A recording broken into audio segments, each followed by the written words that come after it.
आज हम किरचॉफ के नियम का अध्ययन करेंगे। किरचॉफ के दो नियम होते हैं, एक संधि का नियम और दूसरा पास का नियम यानी लूप का नियम। तो पहला हम यहाँ पर अध्ययन करेंगे संधि का नियम। संधि का नियम या इसे किरचॉफ के धारा का नियम भी बोलते हैं या Kirchhoff current law, KCL shortcut में बोलते हैं इसको।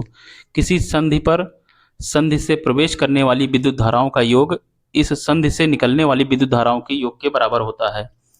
तो यहाँ पर यह सर्किट है जिसमें हम यह देख रहे हैं कि यहाँ ये ओ बिंदु जो है वो जंक्शन है यानी संधि है। इस पर कई सर्किट आके मिल रही हैं जहाँ पर कई करंट आ रहे हैं। I1 इस ओ बिंदु पर आ रहा है R1 के थ्रू, I2 जो है R2 के थ्रू आ रहा है और I3 जो है वह R3 के थ्रू आ रहा है। और यहाँ पर R4 के थ्रू करंट I4 निकल रही है, बाहर की ओर है, और R5 के थ्रू I5 जो है वह करंट बाहर की ओर है। तो यहाँ पर जैसा कि संधि के नियम में है कि इनकमिंग करंट यानी जो करंट अंदर की ओर आ रही जंक्शन की तरफ वो टोटल मिल करके उतनी ही करंट वो बाहर जो करंट जा रही है उसके बराबर होता है। तो यहाँ पर क्या हो जाएगा कि I1 plus I2 plus I3, I1 plus I2 plus I3 is equal to I4 plus I5। तो यहाँ पर जंक्शन यानी संधि पर मिलने वाली सभी धाराओं का योग जो है जंक्शन से यानी संधि से बाहर की ओर जाने वाली सभी धाराओं के योग के बराबर होता है।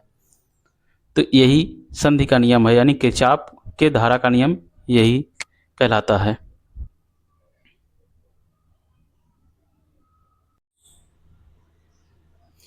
अब हम इस संधि के नियम पर एक न्यूमेरिकल करेंगे जिसमें यह एक सर्किट दिया हुआ है जिसमें आने वाली करंट और ये I इसकी वैल्यू निकालनी है।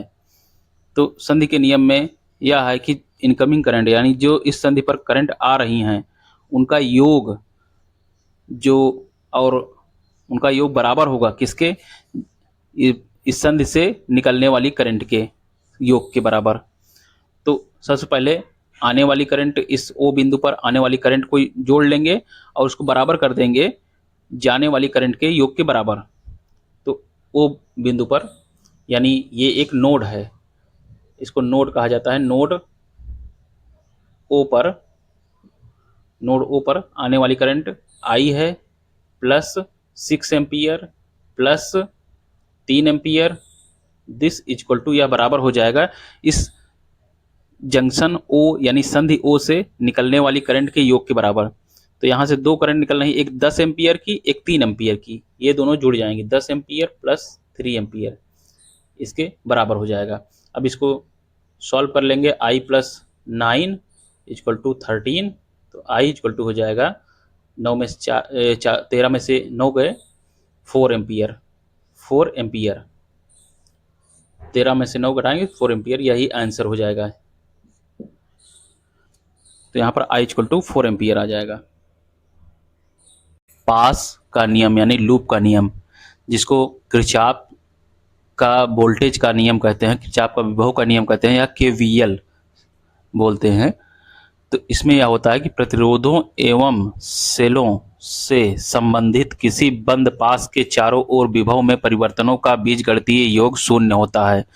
मतलब ये अगर एक लूप है, इसको लूप कहा जाता है। जैसे यह ये वोल्टेज सोर्स है या रेजिस्टेंस लगा हुआ है, ये एक रेजिस्टेंस लगा है, तो ये एक तरीके से एक क्लोज है, चारों तरफ से बंद लूप है ये।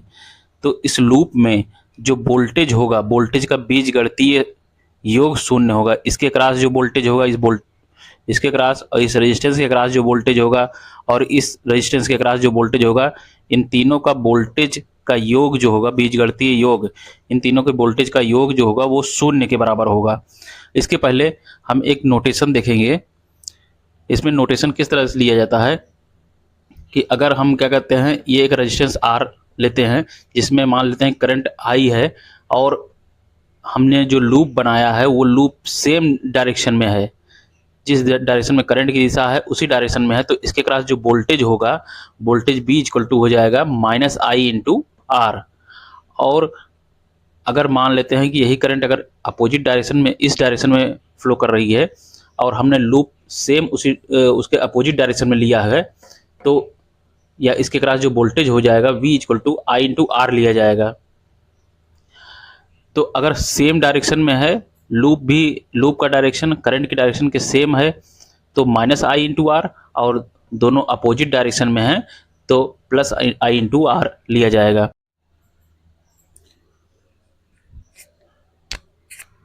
इसमें अब अगला देखेंगे हम, यह एक बैटरी है। बैटरी का सिंबल कुछ इस तरीके से दर्शाया जाता है, जिसमें दो प्लेट दिखाई गई हैं, एक बड़ी है एक छोटी है।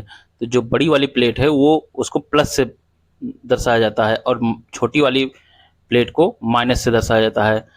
तो अगर हम इसके सेम डायरेक्शन, इसके ये हमने एक लूप लिया है, लूप का डायरेक्शन लिया है। अब लूप का डायरेक्शन जिधर से जिस प्लेट की तरफ जाएगा वही वाला सिंबल लिया जाएगा। जैसे ये प्लस से माइनस की तरफ जा रहा है तो यहाँ माइनस वी हो जाएगा, इसके क्रॉस वोल्टेज जो होगा माइनस वी लिया जाएगा। और यहीं पर ये अगर यह लूप जो है माइनस से प्लस की तरफ जा रहा है तो इसमें प्लस वी लिया जाएगा। अब आगे हम देखेंगे कि ये हमारी जो सर्किट है इसमें हम देखेंगे इसको कैसे अप्लाई किया जाता है। इसको अप्लाई करने के लिए हम यह मान लेते हैं कि लूप हमारा कुछ इस तरीके से है। तो यहाँ पर ये देखेंगे कि ये छोटी वाली प्लेट है, ये माइनस है, ये प्लस।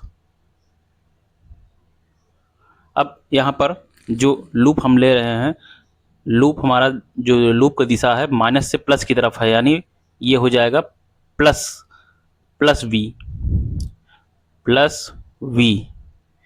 और यहाँ पर सेम डायरेक्शन में है लूप तो माइनस हो जाएगा माइनस आई इंटू आर। इसके क्रॉस जो वोल्टेज होगा, voltage V equal to I into R होता है। तो आई करंट हो गई और आर वन रेजिस्टेंस हो गया, तो आई इंटू आर वन। और सेम डायरेक्शन में है इसलिए सेम डायरेक्शन में माइनस आई इंटू आर लिया जाता है, minus I into R one. और यहाँ पर जो हो जाएगा, यहाँ पर भी सेम डायरेक्शन में है तो यहाँ पर minus I one into R two, minus I one into R two, this is equal to 0। या इसको दूसरे साइड में ले जाते हैं तो I into R one plus I one into R two is equal to V. एक समीकरण यह बन जाता है हमारा। और दूसरा, ये एक लूप है, बंद पास है, इसमें हम इस तरीके से कुछ लूप ले रहे हैं, मान रहे हैं। तो इसमें यह देखेंगे कि ये जो है इस R2 रेजिस्टेंस के क्रॉस जो लूप लिया गया है वो अपोजिट डायरेक्शन में है। तो जब अपोजिट डायरेक्शन में करंट है लूप के तो उस वहाँ पर प्लस आई इंटू आर हो जाता है। तो यहाँ पर हो जाएगा plus I one into R two. और यहाँ पर देखेंगे तो लूप के सेम डायरेक्शन में करंट है तो minus of I two into R three, this is equal to 0। ये दूसरा समीकरण हो जाएगा। इसी तरीके से न्यूमेरिकल में हम इसको सॉल्व कर लेते हैं। यहाँ से I1 और I1 I2 I की वैल्यू निकाल लेते हैं। यहाँ पर हमारा एक सवाल है, इसमें इस परिपथ में I1 I2 I3 की वैल्यू निकालनी है। तो यहाँ पर हम एक लूप ये देख रहे हैं और दूसरा ये लूप है। तो इसमें हम जो डायरेक्शन लेते हैं लूप का कुछ इस तरीके से हम मान लेते हैं और इस वाले दूसरे सर्किट में कुछ इस तरीके से मान लेते हैं लूप हम। तो यहाँ पर पहली वाले लूप में ये देखेंगे कि इसमें जो करंट है और लूप है, ये दोनों अपोजिट डायरेक्शन में हैं। अपोजिट डायरेक्शन में पॉजिटिव साइन लिया जाता है और सेम डायरेक्शन में निगेटिव साइन लिया जाता है। तो यहाँ पर अपोजिट डायरेक्शन में है तो ये प्लस में हो जाएगा, और यहाँ पर भी अपोजिट डायरेक्शन में है तो यहाँ पर भी प्लस साइन लिया जाएगा। तो यहाँ से शुरुआत करते हैं। इसके क्रॉस जो वोल्टेज होगा, voltage V equal to I into R. तो I2 करंट है और 1 है, तो इसके पहले जो साइन लेंगे ये अपोजिट डायरेक्शन में है, करंट इधर जा रही है और लूप का डायरेक्शन इधर लिया गया है, तो यहाँ पर प्लस पहले साइन लिया जाएगा, plus V equal to I into R, मतलब 1 इंटू I2। इसमें वोल्टेज में ये इधर से ये प्लस से माइनस की तरफ लूप दिया का डायरेक्शन है, तो प्लस से माइनस की तरफ माइनस हो जाएगा फिर, जिस डायरेक्शन में जाता है वही डायरेक्शन लिया जाता है, -1। और यहाँ पर अपोजिट डायरेक्शन में है तो प्लस साइन लिया जाएगा, प्लस का I3 इंटू 2, I3 इंटू 2 या 2 into I3, this equal to 0 हो जाएगा। अब इसको कुछ इस तरीके से लिख सकते हैं, I2 plus 2 into I3 this equal to 1। ये समीकरण 1 बन जाएगा हमारा। अब दूसरे वाले इस वाले में लूप में देखते हैं कि इसमें जो लूप हमारा लिया गया है यह सेम डायरेक्शन में, करंट के सेम डायरेक्शन में है, यहाँ पर भी सेम डायरेक्शन में है, यहाँ पर माइनस से प्लस की तरफ जा रहा है यानी +2b लिखा जाएगा, और यहाँ पर भी सेम डायरेक्शन में है मतलब माइनस में आ जाएगा। तो यहाँ शुरुआत करते हैं, यहाँ से हो जाएगा -2 into I3 plus of 2, 2 volt दिया हुआ है, और माइनस ऑफ हो जाएगा 1 into I1, -1 into I1 this equal to हो जाएगा 0। यानी ये हो जाएगा I1 plus 2 into I3 this equal to 2। ये हमारा दूसरा समीकरण बन जाएगा। अब यहाँ पर हम यह दिया हुआ है कि ये ए नोड है, इसको इस पॉइंट को नोड कहते हैं, ए है, डी है, सी है, बी है। तो यहाँ पर जहाँ पर कई करंट आके मिलती हैं उसको नोड कहा जाता है। तो यहाँ पर जैसे सी पॉइंट पर एक करंट ये I2 आ रही है इस डायरेक्शन में, और एक I1 आ रही है, I1 यहाँ आ रही है और I2 ये है। तो इस नोड पर यहाँ पर हम किरचॉफ का जो करंट का नियम है, किरचॉफ के धारा का नियम यानी संधि का नियम, उसको अप्लाई करेंगे। तो यहाँ पर इस नोड पर जो है कि आएगा एट नोड सी पर क्या होगा कि ये जो करंट I1 आ रही है, I2 करंट आ रही है, ये मिल करके I3 हो जा रही है। मतलब यहाँ पर जो करंट आ रही है I1 और I2, और निकल रही है करंट I3, इसके बराबर होगा। तो I1 plus I2 equal to I3, I1 plus I2 equal to I3। ये तीसरा समीकरण हो जाएगा। या इसको इस प्रकार से लिखा जा सकता है, this implies I1 plus I2 minus I3। ये तीसरा समीकरण हमारा हो जाएगा। अब हम इसको सॉल्व करेंगे तो पहले और दूसरे समीकरण को जोड़ देते हैं। पहले और दूसरे समीकरण को हम जोड़ेंगे, ऐड करेंगे। तो किस तरीके से, I2 plus 2I3 this equal to 1, और I1 plus 2I3 this equal to 2।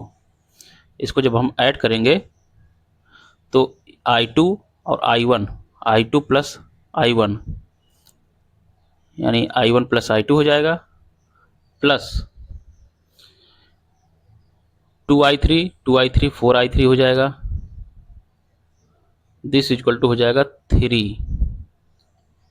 यानी ये एक चौथा समीकरण हो जाएगा। अब हम तीसरे समीकरण से चौथे समीकरण को घटा देंगे। यहाँ पर हमने पहले और दूसरे समीकरण को जोड़ा है। पहला समीकरण, समीकरण 1 और समीकरण 2 को जोड़ने पर, समीकरण 1 और 2 को जोड़ने पर,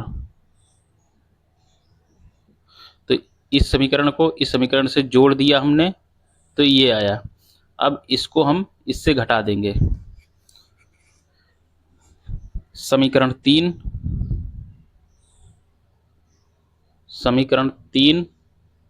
में समीकरण 4 को घटाने पर,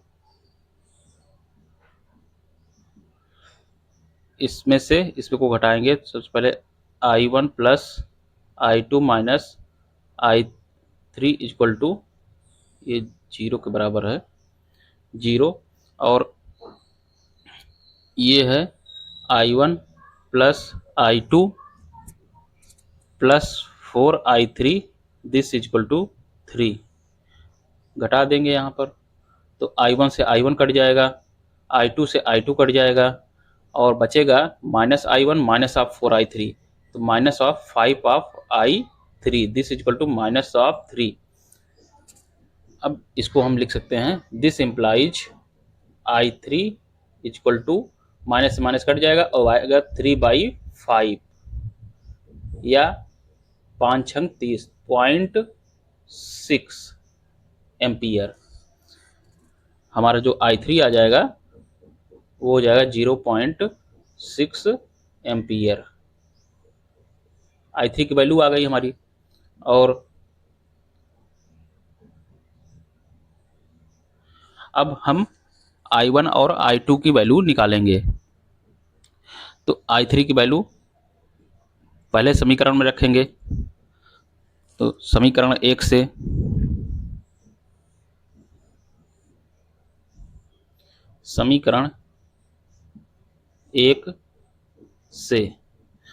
I3 की वैल्यू समीकरण 1 में रख देंगे, तो हो जाएगा I2 प्लस 2 इंटू I3 जो होगा 0.6 दिस इक्वल टू 1।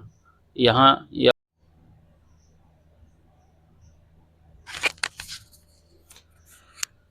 से हो जाएगा I2 इक्वल टू 1 माइनस 1.2। 1.2 में से 1 घटेगा, 0.2 आएगा और माइनस का आएगा, माइनस ऑफ 0.2 एम्पियर। तो I2 की जो वैल्यू आ जाएगी वो है आ जाएगी। और I1 की वैल्यू निकालने के लिए समीकरण 2 से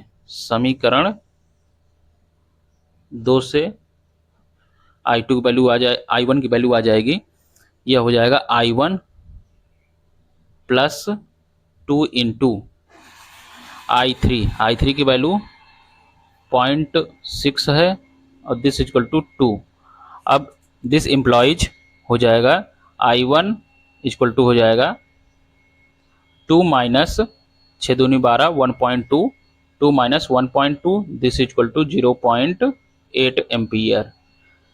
यानी कि हमारी जो I1 की वैल्यू आ गई है 0.8 एम्पियर,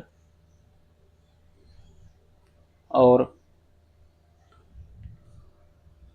I1 की वैल्यू 0.8 एम्पियर और I2 की वैल्यू I2 इक्वल टू आई है,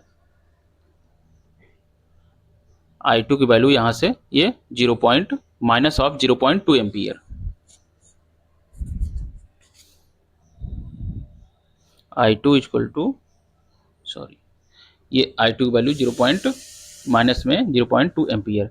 इसका मतलब यह है कि I2 जो है, जो हमने I2 इस डायरेक्शन में लिया है, ये इस डायरेक्शन में ना होकर के अगर इसको हम प्लस लेंगे तो ये इस डायरेक्शन में है, इसके जस्ट अपोजिट डायरेक्शन में है। इसका मतलब ये है, लेकिन आंसर जो है I2 equal to minus 0.2 ampere आएगा।